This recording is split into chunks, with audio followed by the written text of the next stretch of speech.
Okay folks, so today we're going to be looking at repairing a little scrape on the car. I accidentally hit the car with the side of one of my cameras, a little metal clip on it. Gave me a really pretty deep gouge, so it's through the paint. I can see grey underneath. I don't know if that's metal or primer, but I've bought the Chipex 3-step process to try taking care of this, because I've used the touch-up paint from the manufacturer before and never been that impressed. So today we're going to be looking at how Chipex can be used to fix up small scrapes on your car.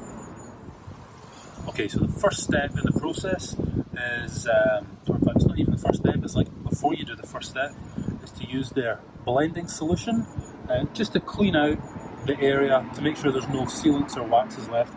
I've already cleaned the car thoroughly with Autoglim's pure shampoo, but let's do this anyway, just to make sure that we're working on a pristine surface.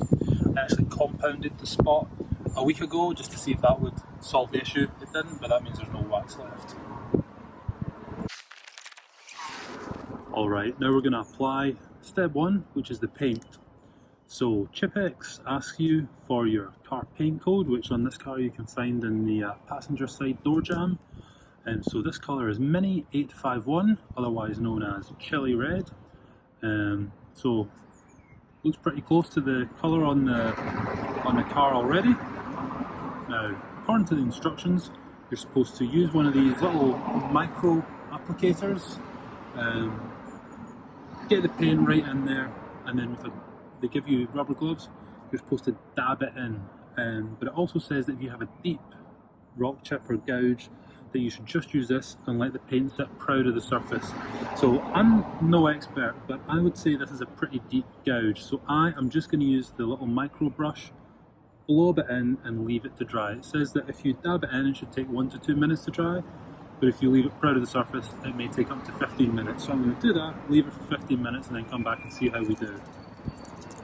Alright, so we've got a little micro applicator here. It's like a little mini paintbrush. Never seen anything like this before, but I know that whenever I've used touch-up paint in the past, something like this would have come in really handy, because I've tried the brush that comes with the touch-up paint, rubbish. Tried toothpicks, total garbage. Let's see how these work. Give it a little shake.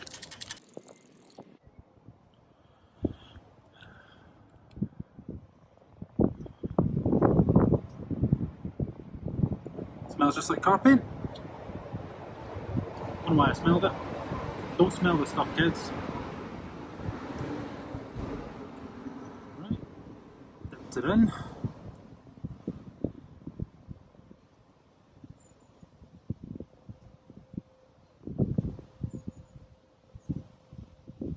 And as simple as that. So I'm going to leave this for 15 minutes, then I'm going to move on to step 2. Okay, so I've left this for 15 minutes. And you can just about see that it's dried a little bit darker than the paint surrounding it, and it's also actually, whereas whenever I applied it, the paint was a little bit proud of the surface, it's actually now gone back in almost as if the little indentation sucked it up.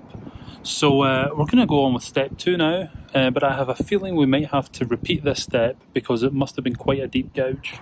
Okay folks, so now we're going to go on to step 2, which is to apply the blending solution.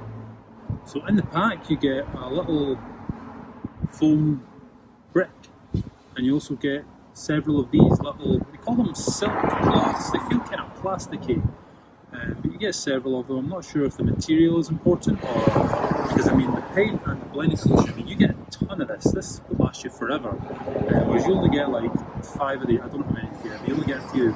So at some point you're going to run out of these, you're not going to run out of this. Anyway, so the instructions say to put this stuff on here and rub it from side to side until it's blended in, but importantly not to use any pressure.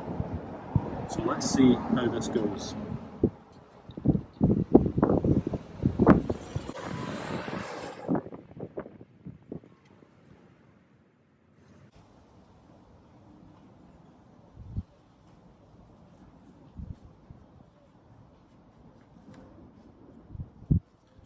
A little bit awkward to hold these two together actually. Come on. Right, let's try that.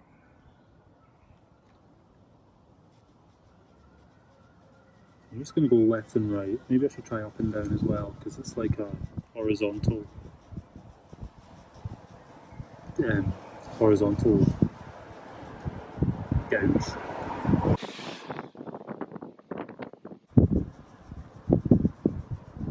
don't know if I should be doing this fast or slow or what, but I'm just see a little bit of paint's definitely come off. You can definitely see that something's happening. Let's try up and down. Yeah, I can feel that drying out a little bit, so I'm going to put a little bit more of this blending solution on.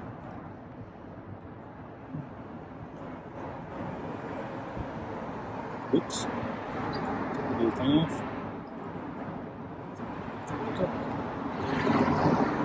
Maybe need quite a lot.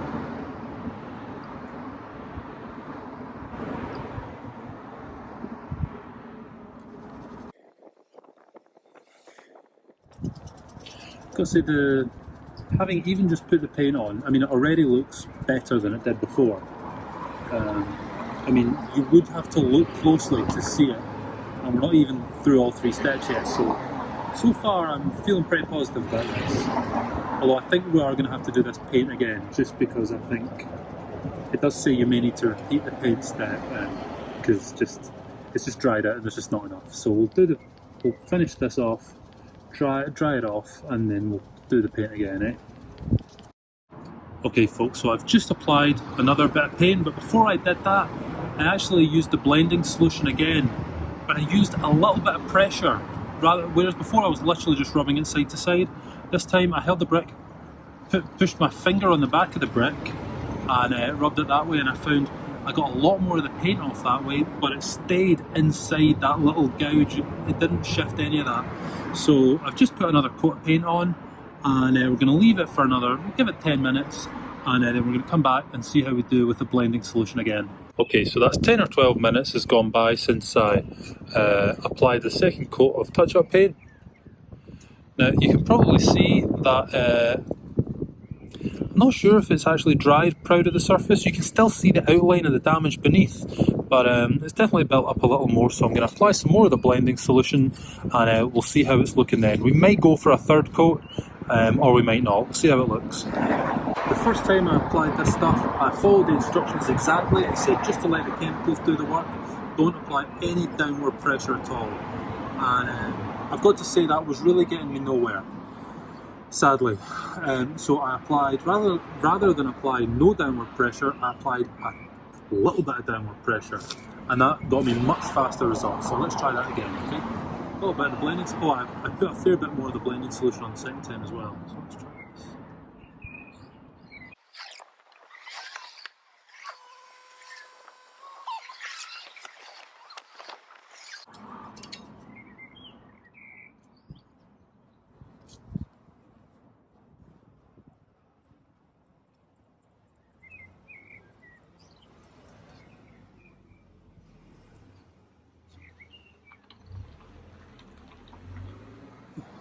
Okay, so this is looking pretty good.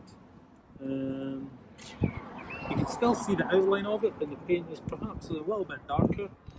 One thing I've noticed is by using this, we've actually left some scratches in the paint left and right.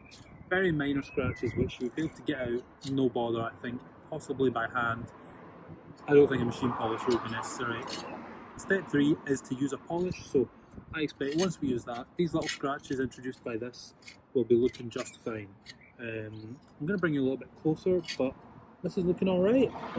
Okay, so hopefully you can see here that this is looking way better than it looked when we started, but you can just see, around the edges of the damage, there's just some little micro kind of dots there. I don't know if I maybe used too much pressure with the blending solution, or if these will just come out with a polish, but we're going to go ahead with step 3 now, polish it up and see how it looks.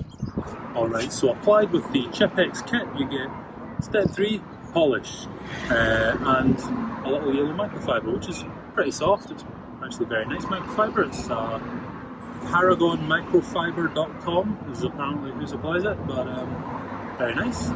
So I assume this is just like any old polishing compound. Apply a small amount of product to a clean microfiber polishing cloth, Using a light even pressure, apply product to the surface using an overlapping motion to ensure complete coverage. Buff until the desired finish is achieved. Yeah, so seems pretty straightforward, so let's have a go. It's kind of creamy colour. Not that it matters what colour it is really. So I assume that'll be about enough, but let's see.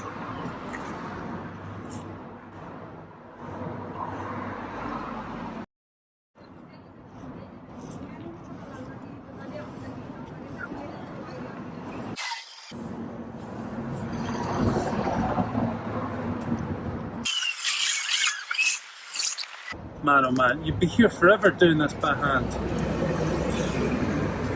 I'm knackered.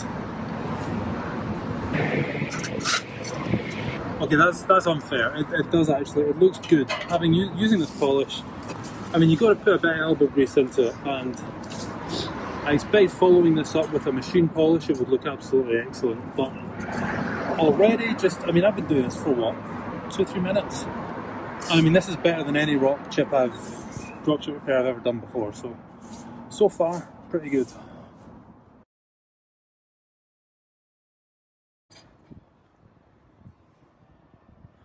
Alright, so I think that's us done here today. For something that you apply with just basic tools, just cloth, little mini paintbrush, no machine polishing required, no wet sanding required, I would say this is excellent. I mean, you can still see that there's been damage here. It is by no means going to get you a perfect finish, but it's a very good finish. Let me bring this a little bit closer. Okay, so here's what it looks like now. I mean, if you know what you're looking for, you can still see that it's definitely there. And I'm probably going to break out the machine polisher and use some ultimate compound on this, which I think would get you very close to a perfect finish. But like I said, for a product that requires very simple application, it takes less than an hour, I'd say this is excellent. And I mean, see if I step back, I mean, the car looks perfect, you know? Even standing here looking at the car, I can see the repair. And you know, the car's so reflective. If you wash it and wax it and polish it regularly, I mean, the reflections of the car are kind of so complex that it really does just blend in to the look of the paint. Alright, so today we have been looking at the Chipex paint chip repair system. It claims to be the most comprehensive and bespoke stone chip repair system available for cars today, and I'm really impressed actually. You know, I've tried to use the manufacturer's touch-up paint before and I always come away very disappointed. This does contain everything you need for what is by no means a perfect looking repair. If you come up close you can still see that there's been damage to the paint, but one thing that I like about this system is that, you know, you could get your car looking pretty much perfect if you had the OEM paint touch-up kit, if you've got your wet sander out, if you've got your machine polisher out, if you're willing to spend hours on it, you could get it looking just about perfect. But once you start getting down into the realms of wet sanding, you really start to get into risky territory, where especially if you're a bit of an amateur like me, you could cause some serious damage. The nice thing about this system is there's really no risk.